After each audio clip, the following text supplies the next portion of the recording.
Bismillah ar-Rahman ar-Rahim. Inshallah, we'll begin with the recitation of the Holy Quran by Sister Tahira. Please welcome her with a salawat ala Muhammad wa ali Muhammad. Allahumma salli ala Muhammad.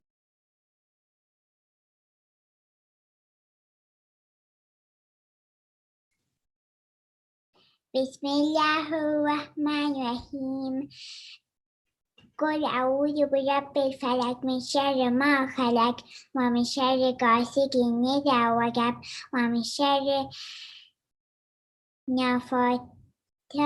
نفاثات في العقد ومن شر حاسد إذا حسد. صدق الله العلي العظيم. Good job. Salli ala Muhammad wa ali Muhammad. Allahumma salli ala Muhammad wa ali Muhammad wa ajil farajahum. Inshallah, we will proceed with the lecture by a respected scholar, Sheikh Mahdi. Please welcome him with a salawat ala Muhammad wa ali Muhammad. Allahumma salli ala Muhammad. أعوذ بالله من الشيطان الرجيم. بسم الله الرحمن الرحيم. الحمد لله رب العالمين والصلاة على رسول الله وعلى آله الطيبين الطاهرين وأصحابه المنتجبين. لا سيما بقية الله في الأرضين عجل الله تعالى فرجه الشريف ولعنة الله على أعدائهم أجمعين إلى قيام يوم الدين. رب اشرح لي صدري ويسر لي أمري واحلل عقدة من لساني يفقهوا قولي. اللهم كل وليك الحجة ابن الحسن صلواتك عليه وعلى آبائه في هذه الساعة وفي كل ساعة وليا وحافظا وقائدا وناصرا ودليلا وعينا حتى تسكنه أرضك توعا وتمتعه فيها طويلا. السلام عليك يا أمير المؤمنين. اللهم لعن قتلة أمير المؤمنين عليه السلام. I extend first my condolences to the holy Imam of our time. May Allah hasten his reappearance, Ahlul Bayt alayhi salam, Prophet, peace and blessings be upon him, and all of the believing men and women in the world, that on a night like this we honor and commemorate the martyrdom anniversary of the commander of the faithful. And inshallah, what we'll do tonight is to continue our study of this letter 31 from Nahjul Balagha, where the Imam is writing a spiritual, behavioral will full of admonitions to his son, and as we understand ourselves to be followers of Ahlul Bayt, children of Ahlul Bayt alayhi salam, we also want to study this document, learn from this document, and of course take heed from the admonitions that the Imam is sharing. So we arrived at this point where the Imam is now shared this soul searching, the realization that in looking for himself he has found his son, and he's found his son to be not just a part of him, rather his whole. And he's made this connection that what afflicts his son afflicts him, and any sort of success or failure that he experiences, the Imam is experiencing that truly. So then he begins to give those admonitions, and last night we began with these admonitions where he states, فَإِنِّي أُوصِيكَ بِتَقْوَى اللَّهِ أَيْ بُنَيَّ وَلُزُومِ أَمْرِهِ وَعِمَارَةَ قَلْبِكَ بِذِكْرِهِ وَالِاعْتِصَامِ بِحَبْلِهِ وَأَيُّ سَبَبٍ أَوْثَقُ مِنْ سَبَبِ بَيْنَكَ وَبَيْنَ اللَّهِ إِنْ أَنْتَ أَخَذْتَ بِهِ.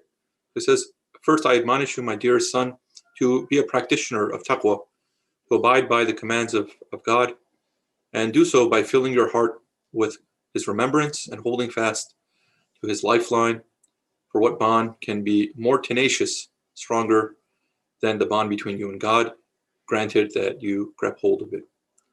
So from here, then the Imam begins to give directed instructions. First place that he goes is to enliven the heart. And as he says, لُزُومِ أَمْرِهِ وَعِمَارَةَ قَلْبِكَ بِذِكْرِهِ, the heart really is the center of the self, and the state of the heart will determine whether a person is in good relationship with Allah, whether they're in a good relationship with themselves, a good relationship with others, and good relationships with all of Allah's creation. So the Imam focuses his intention by saying, 1. Enliven your heart. أحيي قلبك بالموعظة وأمته بالزيادة وقوه باليقين ونوره بالحكمة وذلله بذكر الموت وقرره بالفناء وبصره فجائع الدنيا. So he says, this is how you can care for your heart. This is a program for kind of maintaining and strengthening the state of your heart. First, enliven it through admonition, through maw'idah, وَأَمِتْهُ بِالزَّهَادَةِ. So maw'idah, we know, of course, that wa'ad, admonition, it is the fuel essentially allows us to continue on the path of righteousness. But it's also a reminder that we need to stay the course, but also to correct any deviations that we may have. The Quran is full of these mawa'id, these admonitions, that is trying to return the sometimes distracted thoughts and emotions of the believing community and keep them kind of not just on the straight path, but cognizant of the bigger picture. Again, we're speaking broad terms. The Imam is giving advice to his son. In all times of your life, you need to have this quality that not only do you accept admonition when it's given to you, but that you place yourself in a position that you are receiving admonition. So both of these are really important. Why? Number one, because if we are surrounded by environments, circumstances that are not conducive to our way of life, that everyone is not striving towards the same end goal. Now, as human beings, we all have certain innate, God-given predilections. We're drawn to him. We're drawn to being good. But it's,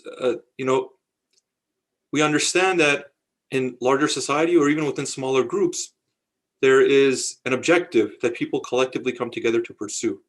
And they lend support in succeeding in that task. If you work in a company, you're working on a project, all of those team members are committed to the success of that project.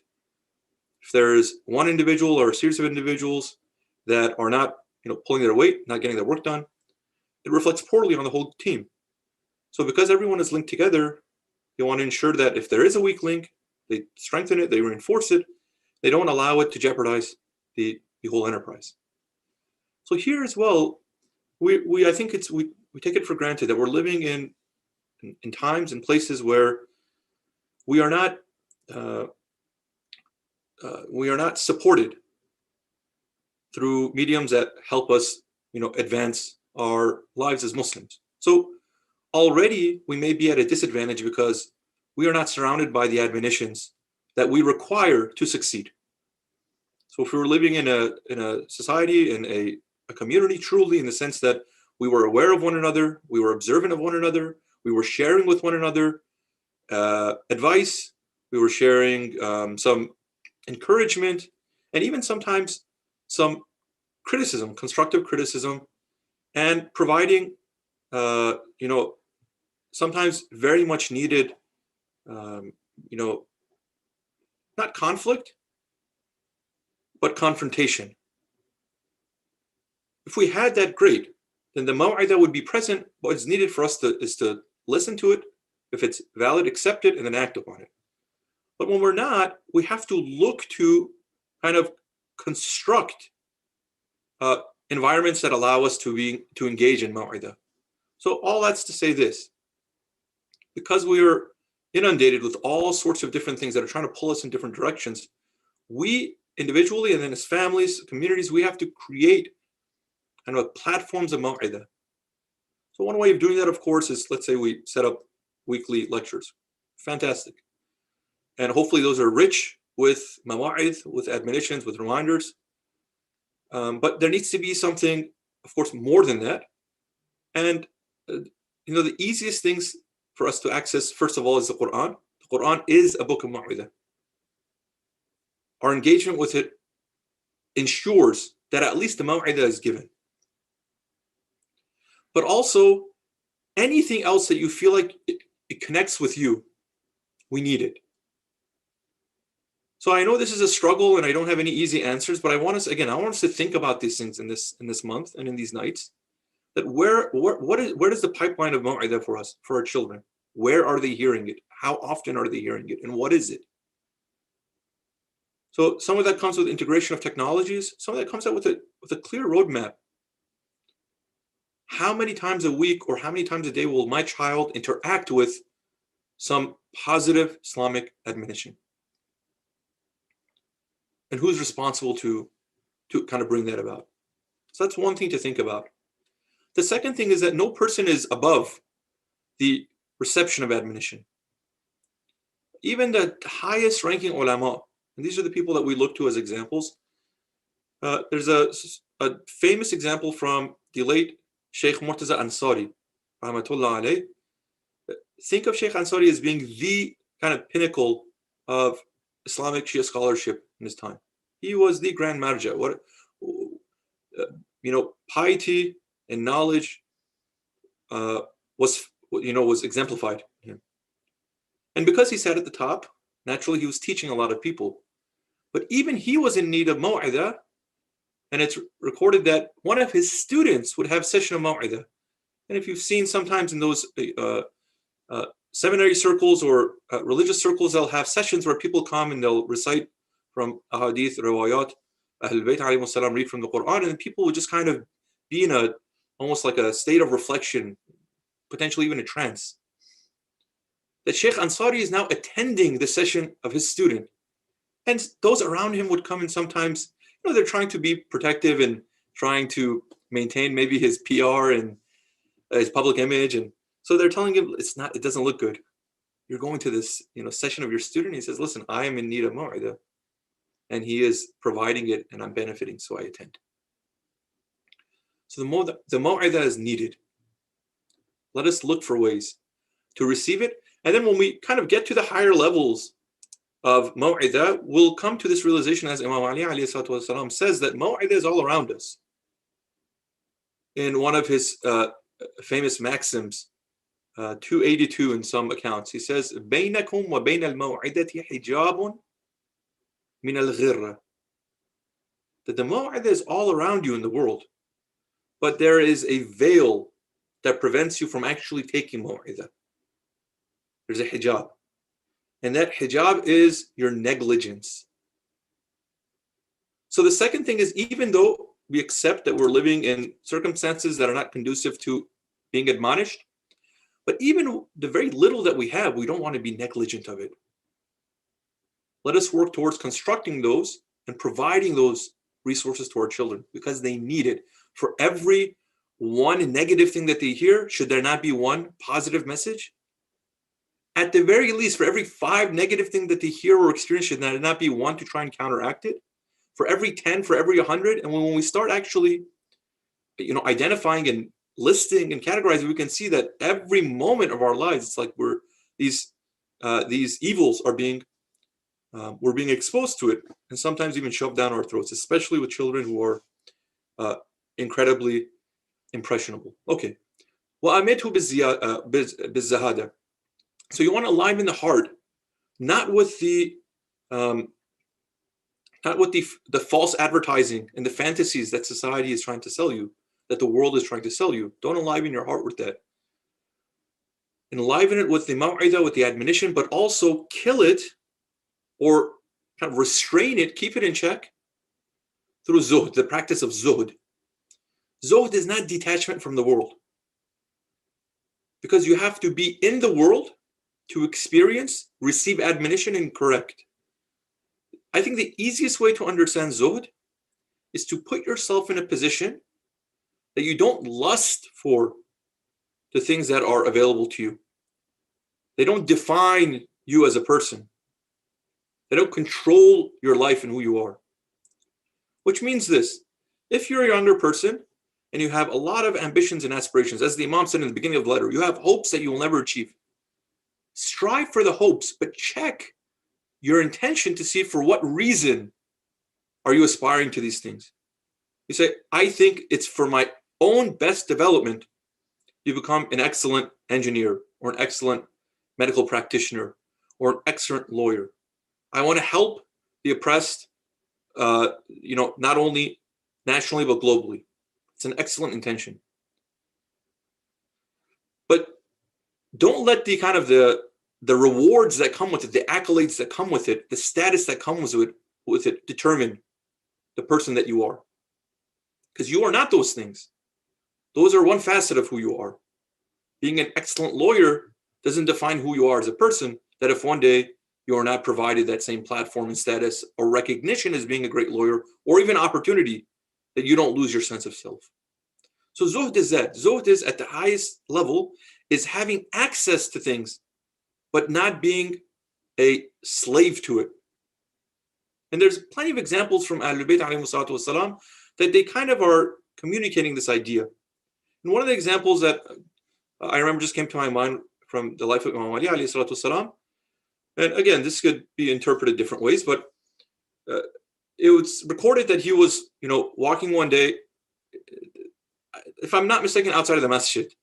He was, in the public eye, and a few people saw the clothing that he was wearing, and the Imam was known for kind of living simply, dressing simply, and reusing, kind of recycling and kind of correcting things about his articles of clothing. So he was wearing a shirt, and the shirt was, it had previously torn, and he had sewed it up. The person looked and made a comment. And the comment was to say, look at how poor he is, that he can't even afford a new shirt. So imagine that. Imagine like someone is within our community or something, and they seem to be well-to-do, but they wear a shirt that looks like it's been sewn. It's like so degrading, right? So embarrassing. So this person made a comment, and the Imam, of course, heard it, didn't say anything. In a later event, one of those kind of divine lessons, these people were invited to the home of the Imam, and the sum of the transactions, the profits that they made from the date orchards that they had and they would sell was so incredibly massive that the Imam instructed one of his workers, said, just go sell all of our what we have harvested, and bring the money and pile it up, and then on the top layer just put a few kind of dates on it so it looks like a pile of dates. These people came to the house one day, and he asks his worker, okay, go bring some dates to extend to the guests. And when you go there, just kind of tap the larger pile so the dates will fall and will show what's under it. The worker goes and he says, would you like some dates? He goes to gather the dates from that pile. He, as the Imam instructed him, he kind of taps the pile, the dates fall, and there's a huge, huge pile of just gold coins that are there. And the people are just in awe. And the Imam just makes a remark that we have, but we don't need to be kind of like our lives are not dictated just because we have access to these things. There's some people that when the maturity is not, the composure is not there, once they gain access to something like that, it completely changes them, right? We say money changes people, power changes people, status changes people. Imams are showing zuhd is not about that. It's about having access but not becoming a slave to it. Okay, let's move on. He says, وَأَمِتْهُ بِالزَّهَادَ وَالزُّهْدِ وَقَوِّهِ بِالْيَقِينِ, and fortify it with certainty, وَنَوِّرْهُ بِالْحِكْمَةِ, and to enlighten it with wisdom. I think we've spoken about this before, but certainty, trying to negotiate doubt is a very important and I think complex issue that we need to resolve, because achieving certainty is not a very simple thing. We may feel like we are certain about things, but that may really just be a dual ignorance that we have. But to strive, aspire towards gaining certainty in not only the things that we believe, but in the decisions that we make. That's really important because it gives us the confidence that what we're doing is correct and is for Allah. So fortify your heart with certainty. When you are unsure and you allow the doubts to control you, then your actions begin to also suffer. And enlighten it with wisdom. Allow the wisdom to come and, again, fortify and protect the heart. And wisdom sometimes, again, is accessible, but we have impediments that don't allow us to receive and to apply the wisdom. Some of the things that we hear from riwayat that are obstacles to the application of wisdom. One is arrogance. When a person is arrogant, because if I'm not mistaken, I think it's from Imam al-Jawad alayhi salatu wasalam, he says that a person who wants to receive wisdom, it's as if a seed is going to be planted in their heart. The heart, if the surface is hard, The soil has to be, it has to be soft. It has to receive the seed that you're going to put into it. So if you're going to plant the seed of wisdom into a person's heart, the heart is hard and rough. A person's not going to be able to do that. And arrogance is what hardens the heart. So a person has to ensure that they're removing that arrogance to be on the receiving end of wisdom. وَذَلِّلْهُ بِذِكْرِ الْمَوْتِ, like we said. And to tame your heart with the remembrance of death. And we mentioned this in nights past. وَقَرِّرُ بِالْفَنَاءِ, and force it to concede the mortality of all things, save God. وَبَصِّرْهُ فَجَاعَ الدُّنْيَا وَحَذِّرُ صَوْلَةَ الدَّهْرِ وَفُحْشَ تَقَلُّبِ اللَّيَالِ وَالْأَيَّامِ. Let me just read this whole passage because I think there's a really kind of important message and a practical takeaway that we can observe here. وَأَعْرِضْ عَلَيْهِ أَخْبَارَ الْمَاضِينَ وَذَكِّرْهُ بِمَا أَصَابَ مَنْ كَانَ قَبْلَكَ مِنَ الْأَوَّلِينَ وَسِرْ فِي دِيَارِهِمْ وَآثَارِهِمْ. So the Imam says, for your heart to be tamed, enlivened, and in control, show it the calamities of the world. Expose it to the challenges of life. And warn it of the assault of time and the radical shifting of night and day. This notion of one day for you, one day against you. But also that night looks completely different from day and day looks completely different from night. And present to it the histories of those who have passed and remind it of what befell your predecessors. Now the Imam gives a practical advice of how to do this. So the point that I think is important for us to draw from this amongst many, like I said, in child rearing, we want to protect our children. That is a natural kind of inclination that we all have. If our children are in harm's way, we feel obliged, naturally, morally, Islamic, to protect them. Fine. But how far does that protection extend? When a child is young and they're learning, a part of their development is to allow them to learn through trial and error. And inevitably, your child will end up hurting themselves to some extent. They're walking, they fall down, they bang their head. They're playing, they bump into each other, they cry, they learn, they adapt. But as they're growing up, when do we want to, or do we even want to expose our children to some of the harsh realities of the world? I just touched on this last night. The Imam is saying, you as my son, it's good for you because this will it will inform the life that you live. Allow it to be exposed and experience the difficulties of the world. And how things can change in an instant. Prepare yourself. How can you do this? Number one, present to it the histories of those who've passed. All of our kids study history in school. Right? They study history of all sorts of different civilizations, American history, European history, modern history, world history, maybe some Islamic history. But what's the purpose of that? Is it merely just the collection of facts? Or is the larger philosophy and approach to try and inform the child, the student, of the outcome of past nations, of past communities, of past tribes, civilizations? But also there's a moral element for them to take admonishment, to learn how they can best engage with the world and how they can contribute to the construction of a better world. That's the whole point. So the Imam says, first educate them on the histories. So I think there needs to be a radical change. We need to revamp the way that we study history and teach history to our children. No doubt about it. First of all, what we teach, why we teach it, and what we expect them to learn. Memorization of names and dates is useless.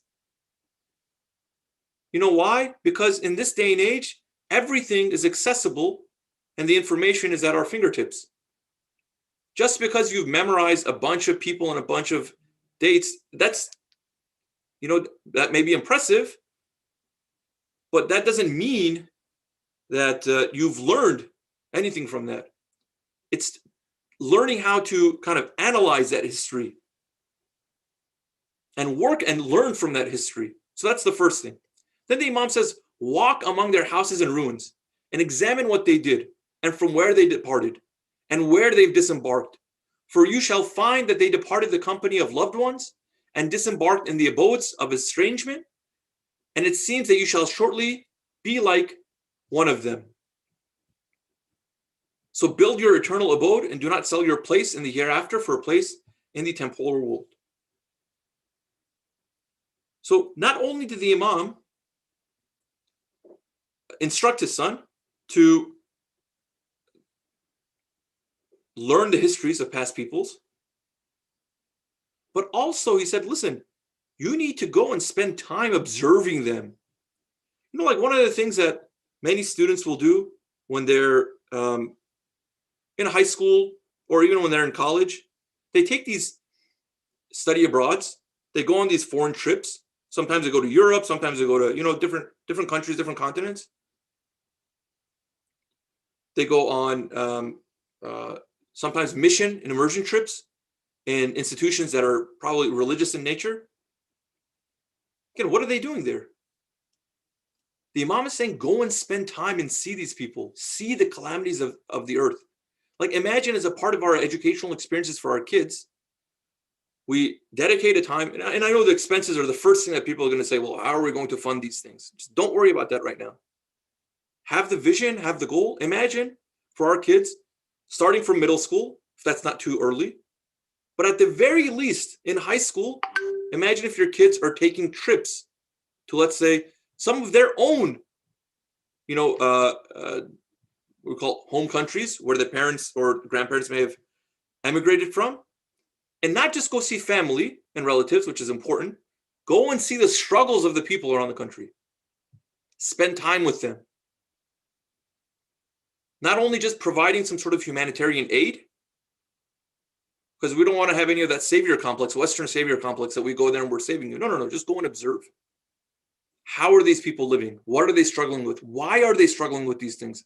And then what can we do about it? Who of us is to say that that experience will not change the lives of our children? Then your child comes back to the privilege that he has, and then they say, wow, it's really not a big deal if of the things that I want, I don't get the first option. I'll settle with the third one.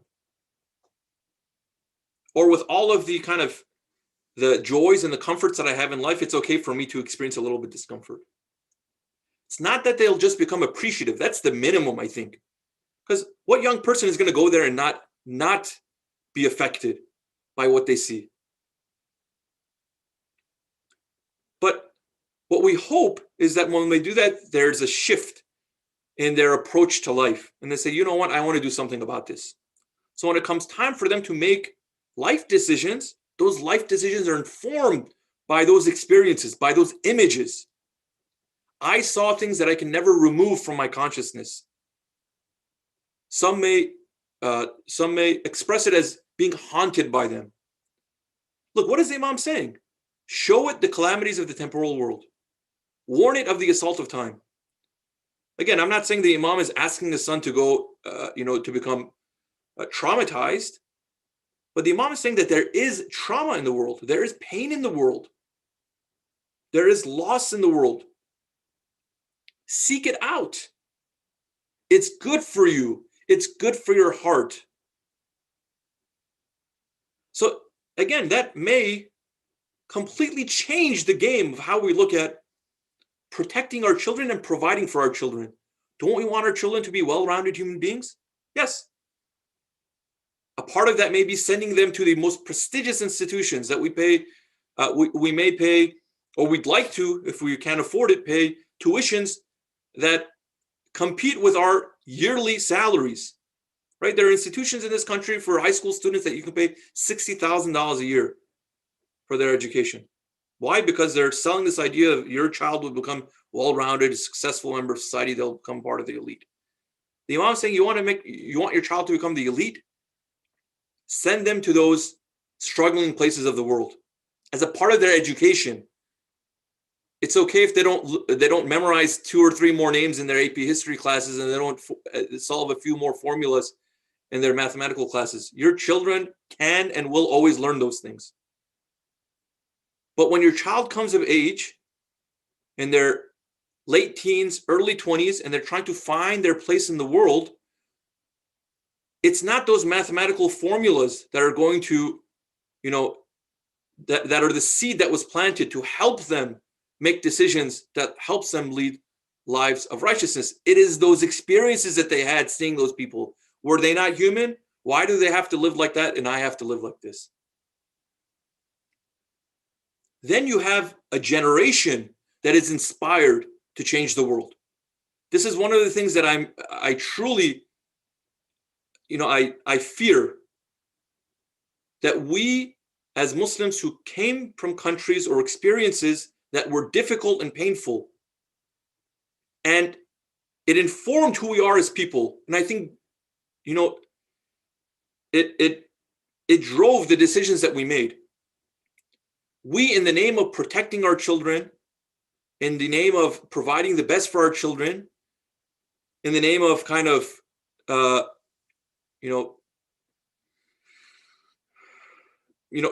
not exposing our children to those pains, we end up creating a generation of people that are first negligent, they're uninformed, and they're apathetic to what's happening in the world. And the worst of that, the stamp of that, is then they start to become, feel a sense of depression and defeatism about the state of the world and why it has to be the way it is. I can't emphasize this enough. And I think this is something that's not very difficult for us to implement. Many of us, feel comfortable in the cultures and the countries that we come from and know of opportunities that can very easily be coordinated to allow our children to have those educational experiences. And they don't cost a lot of money. They don't require a lot of coordination or organization. They can be done. We have to want it. So again, I think this is a powerful, practical way of assisting our children in their education. And the Imam is saying that these are the ways that you protect your heart. You enliven your heart. You restrain and keep in check your heart. So on nights like this, Layal al-Qadr, night of martyrdom of Amir al-Mu'minin, as parents, as elders, let us start thinking in these terms. Because the Imam is saying this to us clearly. Will we hear this admonition? And will we act on it? And we hope that inshallah, by the right of this night, Allah subhanahu wa ta'ala inspires us with the wisdom and with the commitment to make these changes for the betterment of ourselves, the betterment of our children, and in service to the cause of the Imam of our time and Islam. Inshallah. Let us recite a few minutes of musibah on this martyrdom anniversary of our beloved Imam Ali alayhi salatu wassalam. Allahumma salli ala Muhammadin wa ali Muhammad. Assalamu alayka ya Amir al-Mu'minin wa ya'sub ad-din wa qa'id al-ghurr al-muhajjalin. Assalamu alayka ya Bab Allah. Assalamu alayka ya Ayn Allah al-Nadhira wa yadahu al-basita wa udhunahu al-wa'iya wa hikmatahu al-baligha. Ya akha al-Mustafa ladayya dhunubun hiya Ayn al-ghadha wa anta jalaha. O brother of Mustafa, we come here laden with sin. These are thorns in my eye, and you are its healer. لك في المرتقى العلا والمعالي درجات لا يرتقي أدناها. Your stations are in exalted peaks of sublimity and merit, whose lowest ranks cannot be scaled. لك نفس من معدن اللطف صيغات جعل الله كل نفس فداها. Ya Ali, yours is a soul fashioned in the mind of divine grace. May all souls be sacrificed for your sake. On this final night, the doctors are brought to assess the strike of the Imam. They observe the Imam, see that the poison has overtaken the Imam. His moments are limited. They instruct the Imam to give his final will, for there isn't much time left. Ya Amir al-Mu'mineen, اهد أحدك فإن عدو الله قد وصلت ضربته إلى رأسك. Amir al-Mu'mineen calls his family members, meets with them one by one, as a good father does, prepares them for the events that shall happen afterwards. His beloved daughter Kulthum, grieving, crying, comes to her father's side, hugging him, throwing herself on him. Ali alayhi salam consoles her. Ya bunayyatu la tabkini. Don't cry, my dearest daughter. فوالله لو ترين ما يرى أبوك ما بكيت. My dearest Kulthum, if you saw what I saw, then you wouldn't allow yourself to cry. You would be happy for me. What are you seeing, Father? I see that the angels and the prophets have lined up waiting for me to join them. This is, of course, for his beloved Kulthum. Imam Ali has to share for each of his children that which is appropriate. When his son Imam al-Hussein comes, Imam Hussein looks at his father. What shall we do after you, my dearest? This day, the pain is like the pain of the day the Prophet died. It's difficult for me to see you like this, my father. Ali says, my dearest Hussein, come close to me. Drying the tears from the eyes of Hussein, placing his hand on his heart and telling him, Hussein, prepare yourself. Ya bunayya qad rabata Allahu qalbaka bis-sabr. May Allah place perseverance and sabr in your heart. Ya Aba Abdullah, anta shahidu hadhihi al-ummah. You shall be the martyr of this nation. Hussein, prepare yourself. فعليك بتقوى الله والصبر على بلائه. So practice taqwa and have perseverance on these calamities. Even in these final moments, Ali is preparing his children like a father does. Zainab comes to meet her father. فلما ضرب ابن ملجم لعنة الله أبي. When this wretched man struck my father, وَرَأَيْتُ عَلَيْهِ أَثَرَ الْمَوْتِ مِنْ. When I saw the signs of death upon him, قُلْتُ لَهُ يَا أَبَتِ حَدِّثْنِي أَيْمَنْ بِكَذَا وَكَذَا وَقَدْ أَحْبَبْتُ أَنْ أَسْمَعُهُ مِنْكَ. My father, as you leave me, I want to check one thing with you. I heard this hadith from Ayman about these issues. I want you to confirm it. My daughter, كما حدثتك Ayman. Yes, it's true, just as Ayman narrated to you.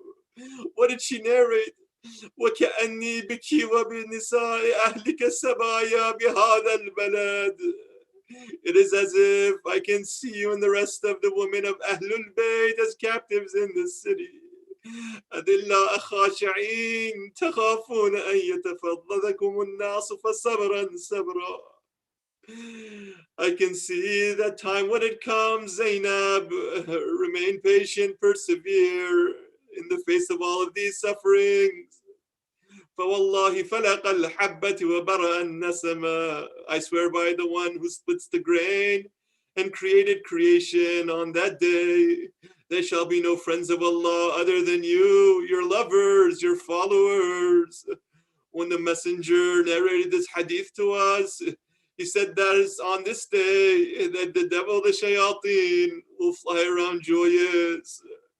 Amirul Mu'mineen, even in these final moments, is preparing his children. As he calls the rest of the family, he gives his final advice. Ahlul Bayt, let me tell you, Allah, Allah fil aytam. By Allah, look after the affairs of the orphans. Ali was the father of the orphans. These orphans would become orphaned again tonight. In narrations, they say after the death of Ali, the orphans would complain, inquiring about the man that would come and feed them. Where is he? We haven't seen him for some time. Allah, Allah fil Quran. By Allah, for this Quran. Ali was the speaking Quran. When they martyred him, the nation lost the speaking Quran, that they could ask any question, the Imam would answer. Allah, Allah fi jiranikum. By Allah, your neighbors. Ali was the model neighbor. He would provide for them without them even asking. Allah, Allah fi salah. By Allah, be protective over the salah. Imam Ali showed us how to pray. Even in that moment, the Imam was so connected that when he was injured in battle, they would remove the arrows and he was still engaged in his salah. Allah, Allah fi siyam shahri Ramadan. By Allah, in the fasting of the month of Ramadan, Ali taught us how to fast in this month. Allah, Allah fil fuqara'i wal masakin. By Allah, care for the poor and the destitute. Allah, Allah fi dhurriyati nabiyikum. And finally, by Allah, care for the family of the Prophet. Ali knows what is going to happen. He knows how they're going to deal with his sons Hassan and Hussein. He knows how they're going to deal with Ahlul Bayt in Karbala. And after, the Imam's attention turns away from the people in the room. He turns his attention to the door. He gives his salutations. Assalamu alayka ya Rasul Rabbi. He welcomes the Holy Prophet. He welcomes Jibreel. He welcomes Israel. أشهد أن لا إله إلا الله وأشهد أن محمدا عبده ورسوله على لعنة الله على القوم الظالمين وسيعلم الذين ظلموا أي منقلب ينقلبون. اللهم إنا نسألك وندعوك باسمك العظيم الأعظم الأعز الأجل الأكرم إلهي بحق أمير المؤمنين. يا الله يا الله يا الله يا الله يا الله يا الله يا الله يا الله يا الله يا الله يا رحمن يا رحيم يا مقلب القلوب ثبت قلوبنا على دينك واكفنا يا قاضي الحاجات ويا كافي المهمات إنك مجيع الدعوات إنك على كل شيء قدير. السلام عليكم ورحمة الله وبركاته.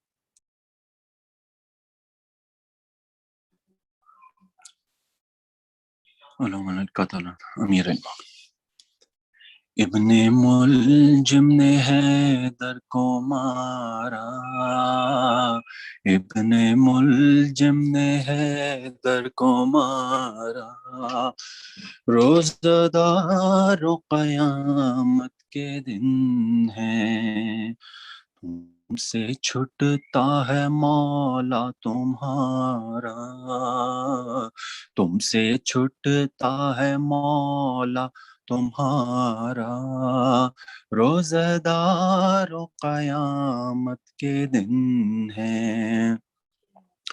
Soni कब्र रसूल खुदा है, घर में ज़हरा के मातम बुका है, खाक उड़ाता है हैदर का कुनबा, खाक उड़ाता है हैदर का कुनबा, रोज़ेदार क़यामत के दिन है।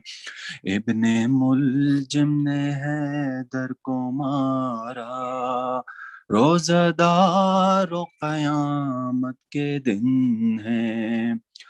आले अहमद पे आफत है आई, बेकसों पर यतीमी है छाई, उठ गया सर से हैदर का साया, उठ गया सर से हैदर का साया, रोज़ेदार क़यामत के दिन है। इब्ने मुलजिम ने हैदर को मारा,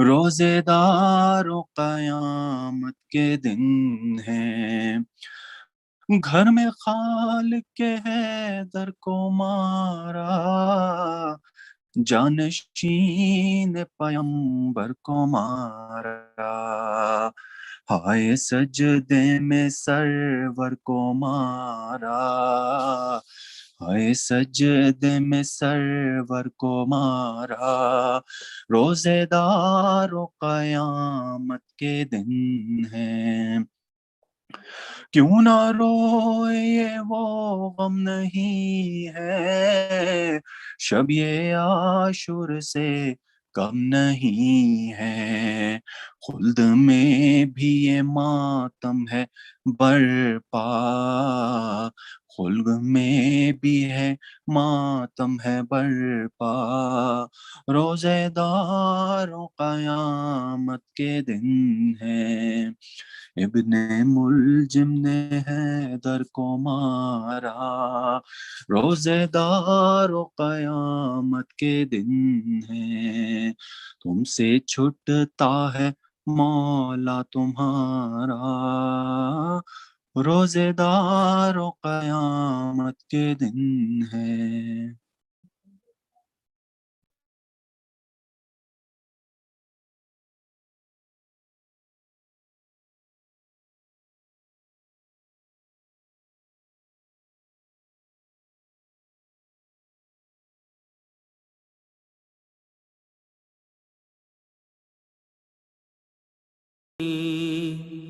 اللهم إني أفتتح الثناء بحمدك وأنت مسدد للصواب بمنك، وأيقنت أنك أنت أرحم الراحمين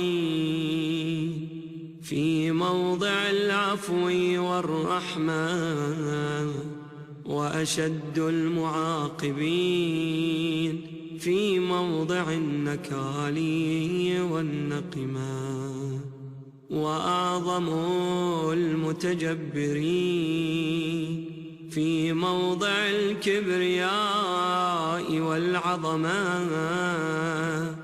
اللهم أذنت لي في دعائك ومسألتك، فاسمع يا سميع مدحتي، وأجب يا رحيم دعوتي، وأقل يا غفور عثرتي. فكم يا إلهي من كربة قد فرجتها، وهموم قد كشفتها، وعثرة قد أقلتها، ورحمة قد نشرتها، وحلقة بلاء قد فككتها. الحمد لله الذي لم يتخذ صاحبة ولا ولدا، ولم يكن له شريك في الملك، ولم يكن له ولي من الذل، وكبره تكبيرا. الحمد لله بجميع محامده كلها، على جميع نعمه كلها. الحمد لله الذي لا مضاد له في ملكه، ولا منازع له في أمره. الحمد لله الذي لا شريك له في خلقه، ولا شبيه له في عظمته. الحمد لله الفاشي في الخلق أمره وحمده، الظاهر بالكرم مجده، الباسط بالجود يده، الذي لا تنقص خزائنه ولا تزيده كثرة العطاء إلا جودا وكرما، إنه هو العزيز الوهاب. اللهم إني أسألك قليلا من كثير مع حاجة بي إليه عظيمة، وغناك عنه قديم، وهو عندي كثير، وهو عليك سهل يسير. اللهم إن عفوك عن ذنبي وتجاوزك عن خطيئتي وصفحك عن ظلمي وسترك على قبيح عملي وحلمك عن كثير جرمي عندما كان من خطئي وعمدي، أطمعني في أن أسألك ما لا أستوجبه منك، الذي رزقتني من رحمتك وأريتني من قدرتك وعرفتني من إجابتك، فصرت أدعوك آمنا وأسألك مستأنسا، لا خائفا ولا وجلا، مدلا عليك فيما قصدت فيه إليك. فإن أبطأ عني عتبت بجهلي عليك، ولعل الذي أبطأ عني هو خير لي لعلمك بعاقبة الأمور، فلم أر مولا كريما أصبر على عبد لئيم منك علي يا رب.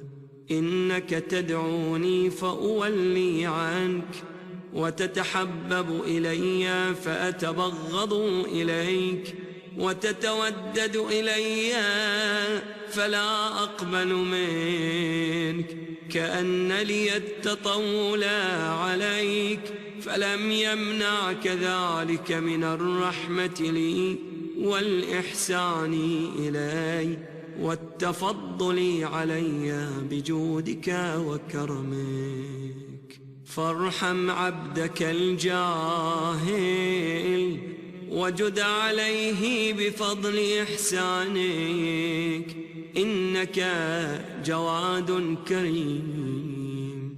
الحمد لله مالك الملك مجري الفلك مسخر الرياح فالق الإصباح ديان الدين رب العالمين.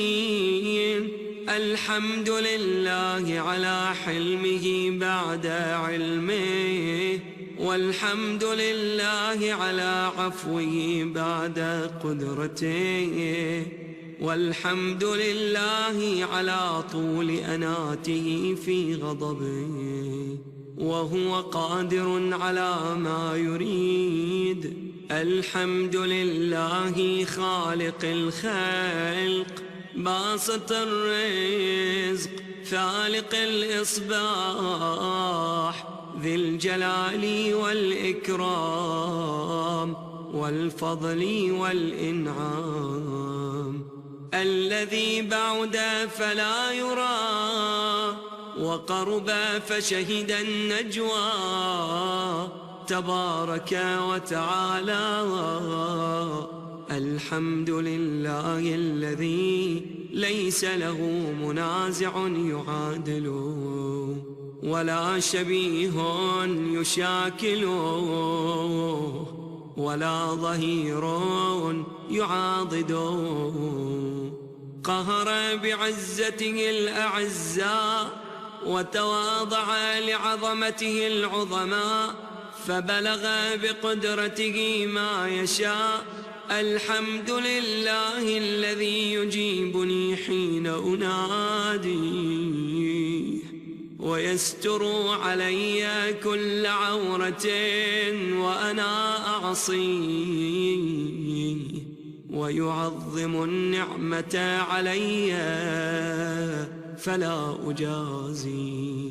فكم من موهبة هنيئة قد أعطاني وعظيمة مخوفة قد كفاني وبهجة مونقة قد أراني. فأثني عليه حامدا وأذكره مسبحا.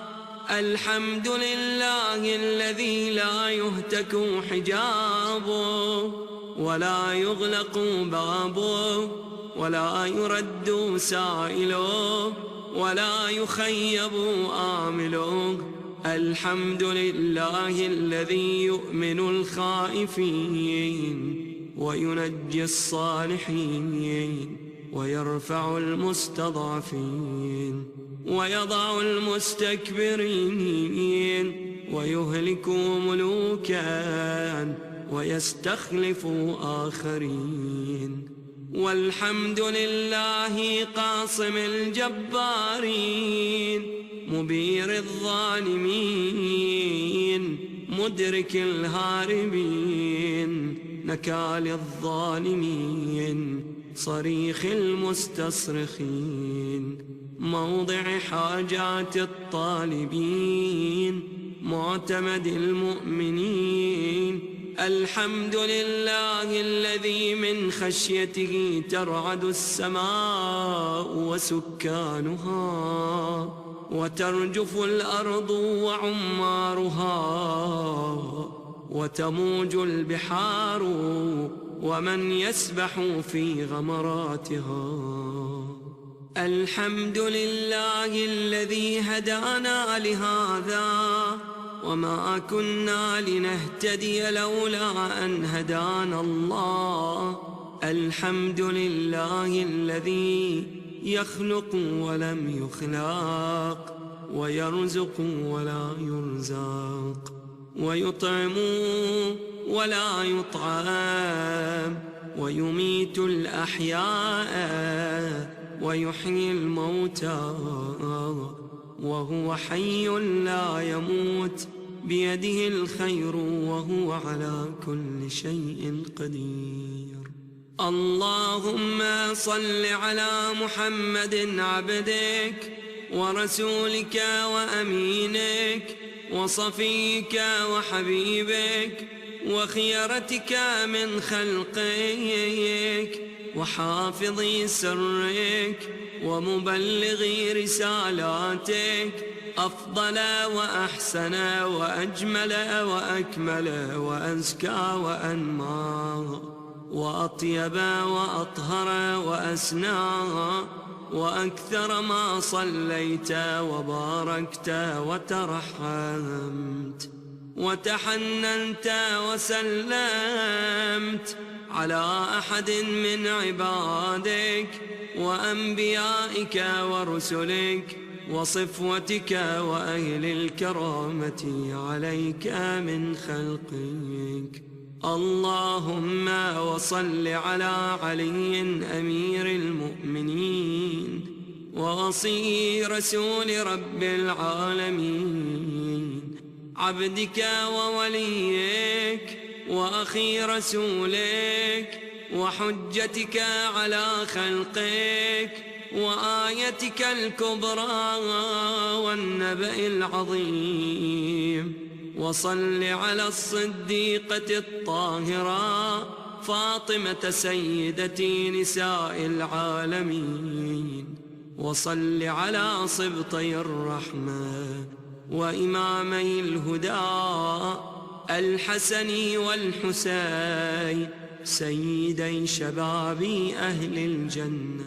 وصل على أئمة المسلمين علي بن الحسين ومحمد بن علي وجعفر بن محمد وموسى بن جعفر وعلي بن موسى ومحمد بن علي وعلي بن محمد والحسن بن علي والخلف الهادي المهدي حججك على عبادك وأمنائك في بلادك صلاة كثيرة دائمة.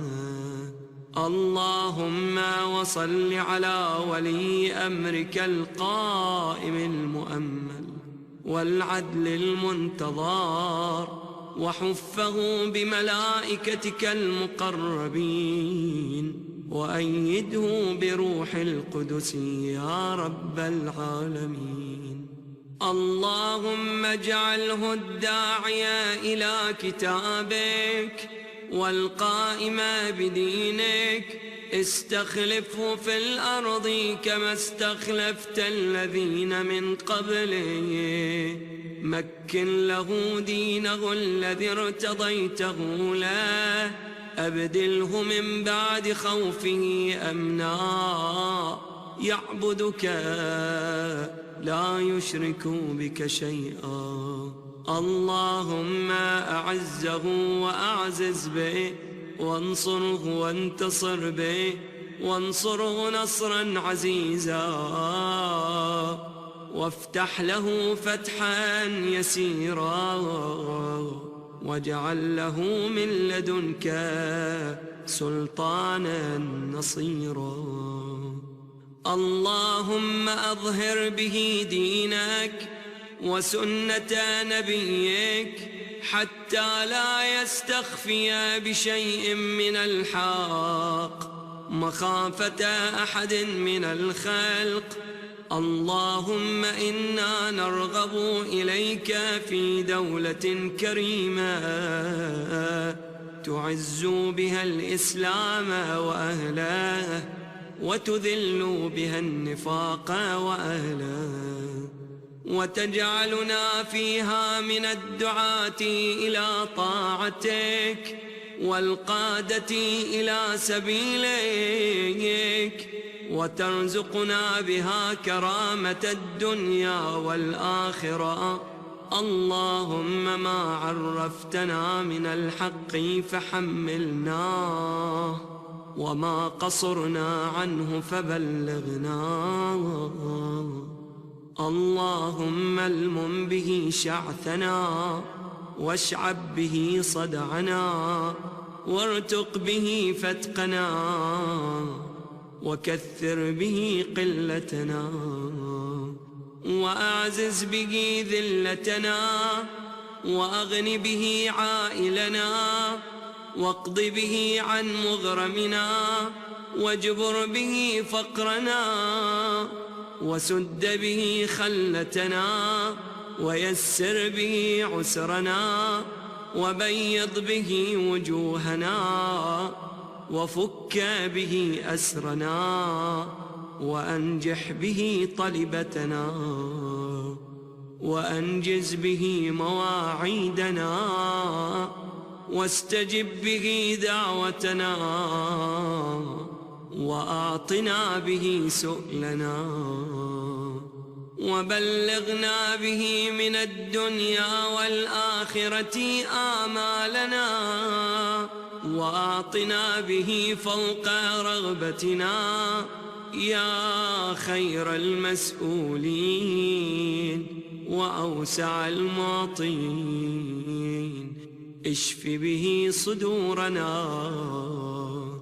وأذهب به غيظ قلوبنا واهدنا به لما اختلف فيه من الحق بإذنك إنك تهدي من تشاء إلى صراط مستقيم.